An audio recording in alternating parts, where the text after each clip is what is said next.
Hey, good morning, good morning, good morning. Happy Wednesday, August 21st. We are well into this 100-day challenge, and I'm so excited about it. We are getting really, really close to the Now Honors in the Power of Pink, October 3rd through the 5th. And today is Wednesday. Usually on Wednesday, we pre-record. Not today. I'm live. I wanted to come out here and just hang out with you today and just share a little bit about the event. You know, 24 women are being honored. Over 20 women are speaking during the day, during the Power of Pink. This is an environment that is all about sharing and caring and a family. We're a family. We don't just sit there and, have one keynote speaker after the other and blah, blah, blah, blah, blah. It is such an amazing experience. Every seat in the house is a VIP seat. Every seat in the house is somebody that truly wants to be there and experience that moment. When we started this 4 years ago, it started virtually. Peggy McCall was our first Woman of the Year. Lillian McMorris was our first legend. And now we're going into the fourth year. This is our third year live, right here in Las Vegas at the Palms Hotel and Casino, inside the Brendan Theater. We cannot be more excited about doing this event, about sharing these moments. And Wednesdays, we decided that we were going to share a moment from a previous Now Honors the Power of Pink. So last year, Camille Fabulous Robb was our first ever Mother of the Year. She was our first ever Mother of the Year. Camille feeds, and her husband Robb feed people all over the world, not just by contributing money or supporting an organization.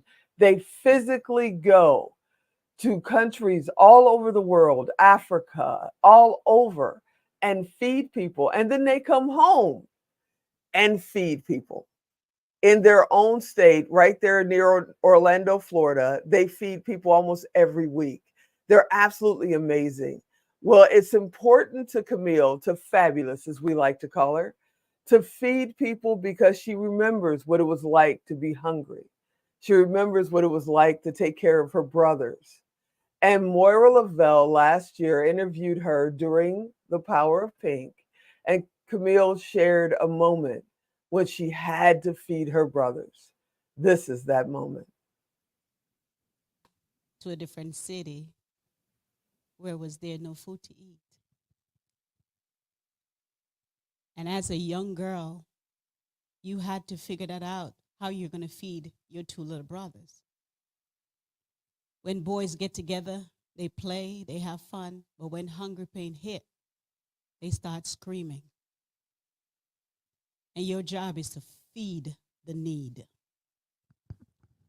Crawling underneath the fence, barbed wire fence, pulling away that zinc,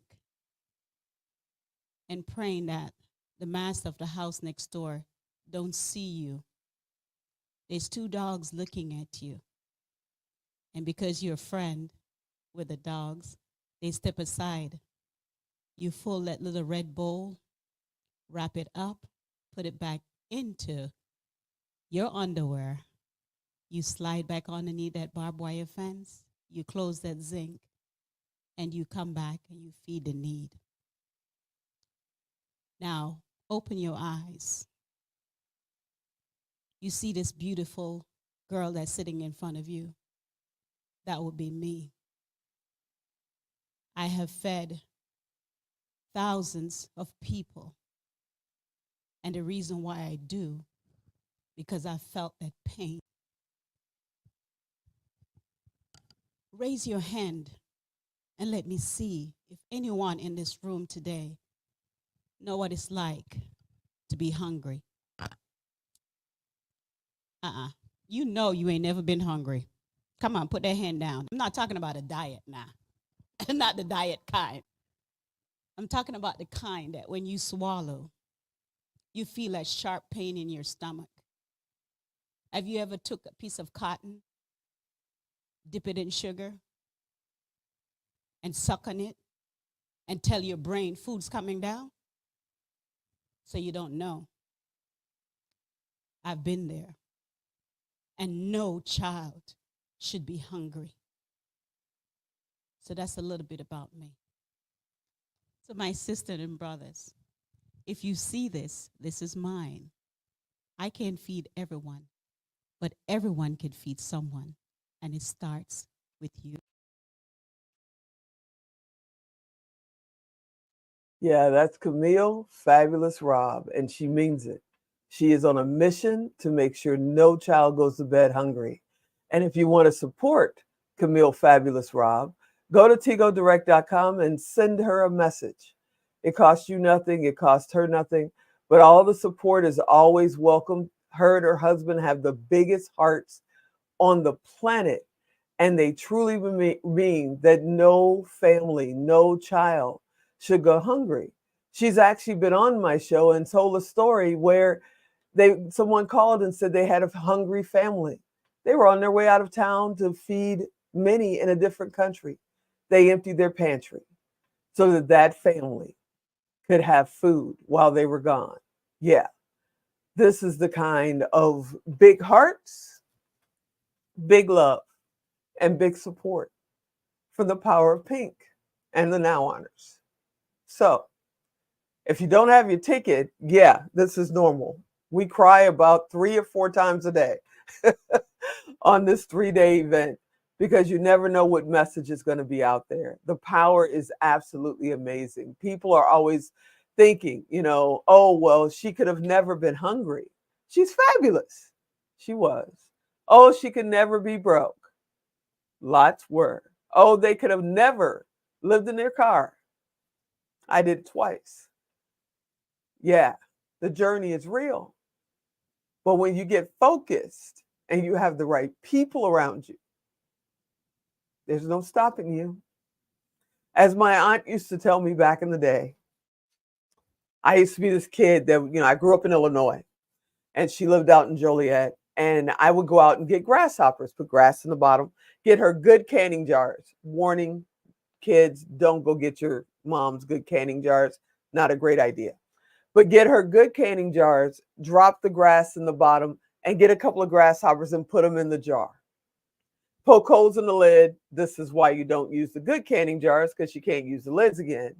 And I would just sit there all day and watch them jump. I go ride my bike and come back. They're still jumping. They're still jumping. And then, lights come on. It gets dark. You go in the house. When I was a kid, you go in the house when lights comes on.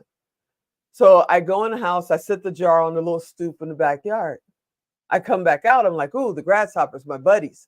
I run back outside and they're alive, but they're not jumping anymore. And I never understood that. I'm like, why are they not jumping? They jumped yesterday. Why are they not jumping today? And I take the lid off and I pour them out and they go hop away. They were fine. So one day I asked my aunt, I said, why do the grasshoppers never jump the next morning? And she said, well, it's kind of like life, kid. And I said, huh? She says, well, you keep hitting your head on issues. You keep hitting your head on that lid. You keep telling yourself, I'm never going to get past that. And then all of a sudden that lid is gone for one reason or another. But guess what? You stop trying.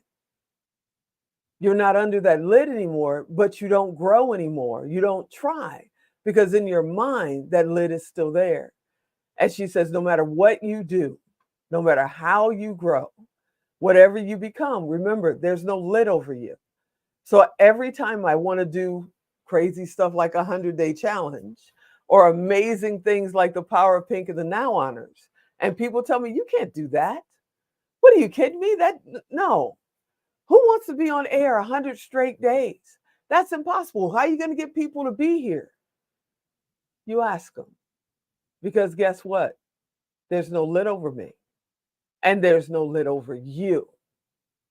So if you don't have your tickets, you might want to go get those.